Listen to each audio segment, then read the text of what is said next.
Hi, my name is Tiago Duarte and welcome to another video tutorial here at DailyBeats. In today's video, I'm going to talk about compression. And before we start, I would like to ask you to subscribe and activate the notification so that you know when I upload new videos. And if you have any questions, just leave a comment below. Also consider supporting my channel by buying one of my products at dailybeats.pt or become a premium or exclusive member and you will have access to the exclusive tutorials about music production and also more. So let's go ahead and start the tutorial. So compression is one of the, at least for me, it was one of the biggest points or hardest points in music production to really understand. And there are still some concepts that sometimes it's hard to understand, but I'm going to try to explain you the best way I can. So compression is used to, you can manipulate the sound. It was originally used to reduce the sound in radios. That's basically how it was created, or it was originated. It was to control the dynamic of the signal that went to the antennas so that it could be broadcasted. So that's the story behind compression. And compression is not to make things louder, is to actually reduce the volume of the sounds that you are working with. And the perception can change, or the perception of the sound can change based on that. That's why sometimes it can be confused with making the music louder.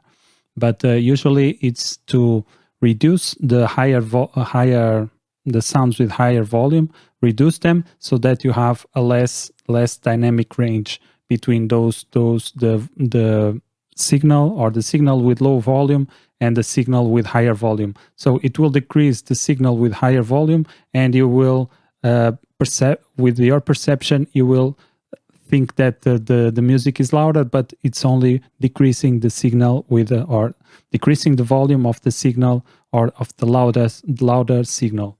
So let's go ahead and try to talk a little bit about compression and what can do to your tracks.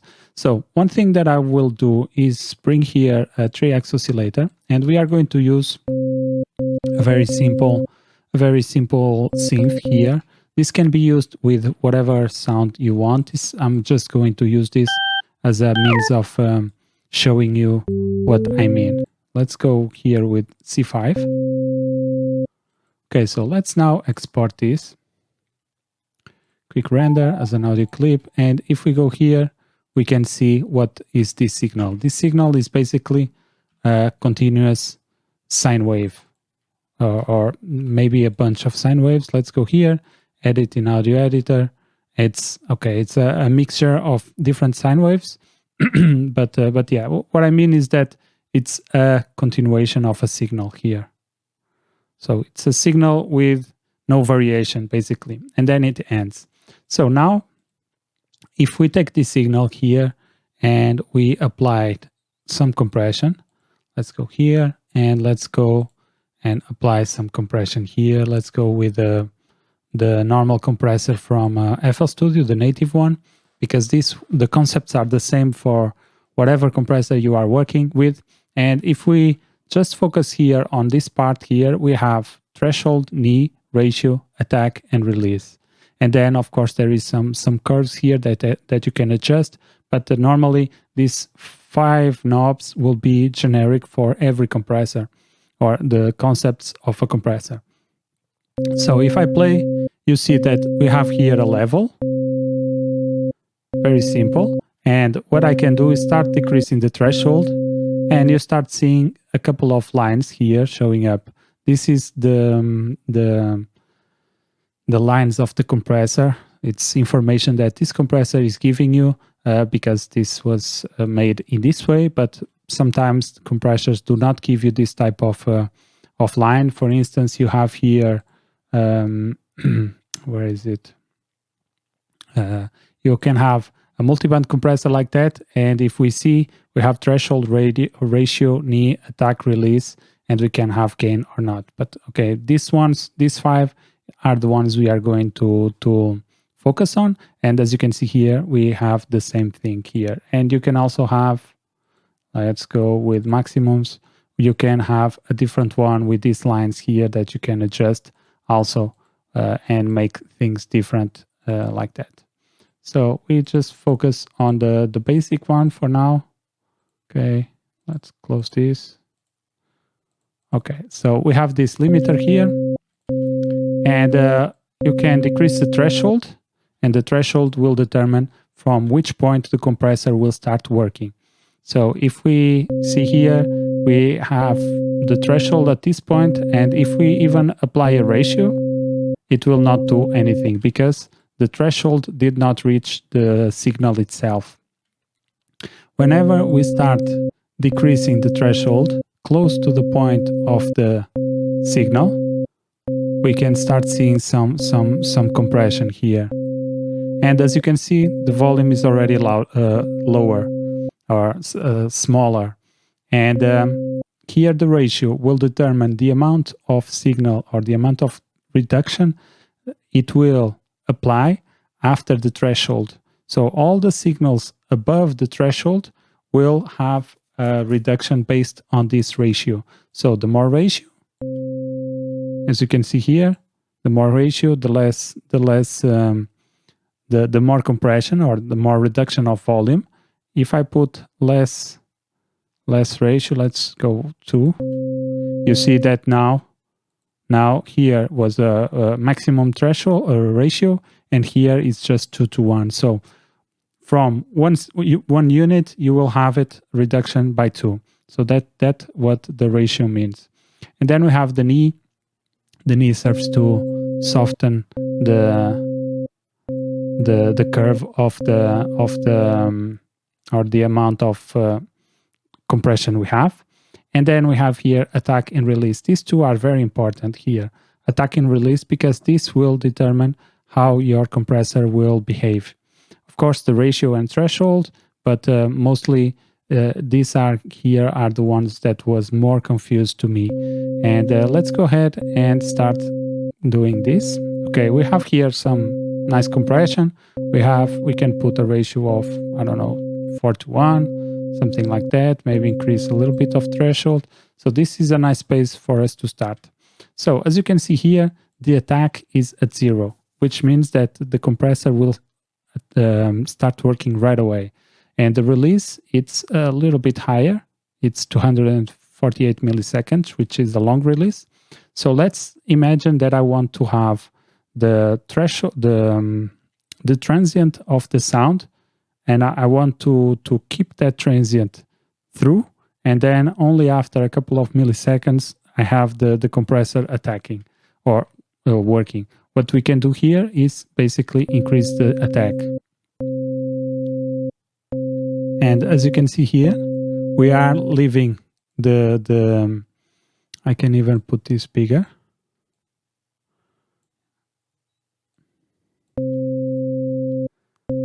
What we are doing is leaving the top part here. As you can see, we are letting the transient of the sound, or the first part of the sound, go through the compressor, and then the compressor kicks in. If we now export this, let me think, maybe I cannot export this. Let's go here and let's export this again. Quick render as an audio clip, and then we will have a second one. And if we go here, it's probably not, yeah, this will not be as easy to see. Okay, maybe here. As you can see, it's a little bit easier to see now. So we have the full signal, as you can see, a block of waves. And here now we let the compressor go a little bit of the beginning without working, and then slowly created this reduction. And this is basically what the compressor is doing. And this is very important to understand, because as soon as you start understanding what the compression, the attack and release are doing, it will be really helpful for you to understand when you should use compression or not. So as you can see, we can go a little bit more aggressive with this, so to make the signal go, to make it more evident. So let's crank up the attack time, and let's lower the threshold. Okay, so now we can take this out.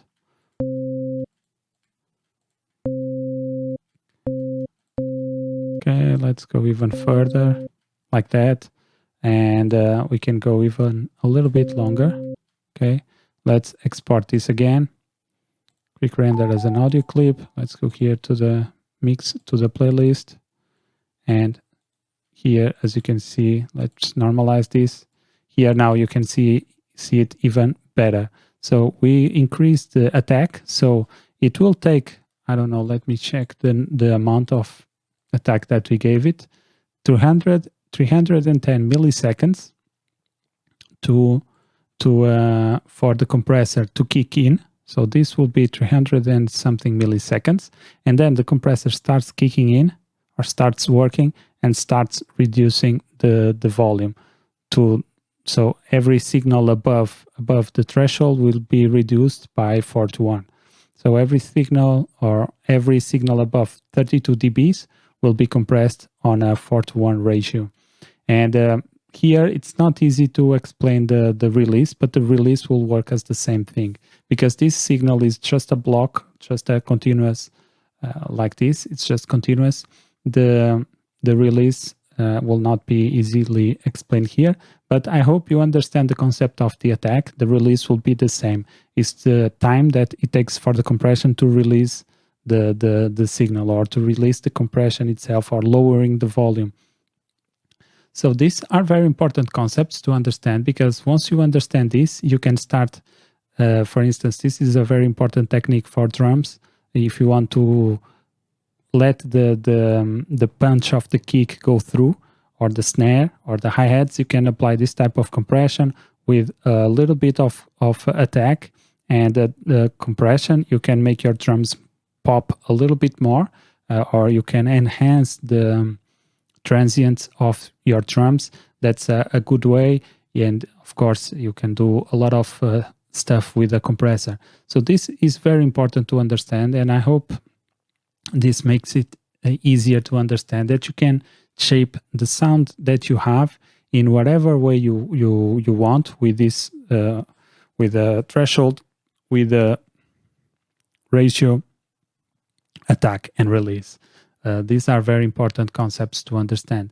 And for instance, I recently had, I was working for a client, and I had a problem in the bass, and I could fix it with this type of I had the song mixed and mastered, and it was too much heavy in the bass. So what I did was just apply the compressor. I let the kick or the attack a little bit longer, or increase the attack so that the kick could go through the mix, and then I applied applied some compression to lower the bass, and this what made that the bass got more solid, and I was able to increase the volume of the higher frequencies, because I decreased the intensity of the bass. So this you can do with compression. Of course, there are other ways to do this. I try different ways, but compression, it's a very, very important thing to understand. And I hope this was helpful. I hope you learned something with this type of way of viewing what the compressor is doing, and you can actually understand better your compression if you just bounce the signal after the compression and compare with the two. This is also a very important thing that you can start incorporating in your mixes, or to start understanding how compression works. So this is it, guys. I hope this video was helpful. If you have any questions about compression, just leave them in the comments below. And if you are new here to this channel, subscribe and activate the notifications so that you know when I upload the videos. And if you have any questions, again, you can leave it in the comments below. Also consider supporting my channel by buying one of my products at DailyBeatsVI, or become a premium or exclusive member, and you'll have access to exclusive tutorials about music production, and also to the project files, and also to the loops of the beats that I do to YouTube. This is it, guys. My name is Tiago Duarte, and I'll see you in the next one. Peace.